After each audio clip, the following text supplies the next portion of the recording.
શિવામ એટલે તું ચાઇના નથી ગયો? પેલો દેવ તો ગયો હે. એટલે હું નથી ગયો જાય બે જણા બસ. પેલો દેવ ગયો હે તો મને એમ કે તું ગયો હે જો હારે હારે. ના એટલે એ તો એના કામથી ગયો હે બાપા. એટલે દેવ તો ચાઇના ગયો હે, તું નથી ગયો? ના એટલે એ તો એના કામથી ગયો, ફરવા નથી ગયો કઈ. મોહિતભાઈ તમે ચાઇના નો ગયો, ઓલા દેવભાઈ તો ગયા. એ તો એના કામથી ગયો હે, મારે શું કામ હોય યાર? એ છોટે પૂરી બનાવીને શું થયું? તમે આયા શું કરો? દેવભાઈ તો ચાઇના માં રખડે. પંચાયત કર્યા વગર ની પૂરી બને સાનો માનો બનાવતો હોય તો સાચું કહીજો, તમને નો લઈ ગયા ને? બનાવતો તો બનાય, બાકી બીજા હા બધા બનાવી દો. અય મોહિત, અય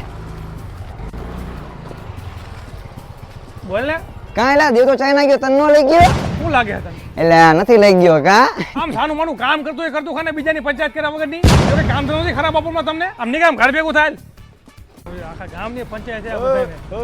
એટલે ભાઈ નથી ગયો ચાઇના, બધા નું કેતું ફરવાનું માં નથી ગયો ચાઇના. એટલે પણ તમે ચાઇના ગયા હોય કે ન ગયા મને ખાલી કઈ એડ્રેસ તો કહો. ઠીક એડ્રેસ પૂછો એમ ને. આ એડ્રેસ આ જમણી બાજુ ચોથું મકાન છે. થેન્ક યુ ભાઈ. હા એટલે ભાઈ ચાઇના નો લઈ ગયા તમને? બધું વયો જાય.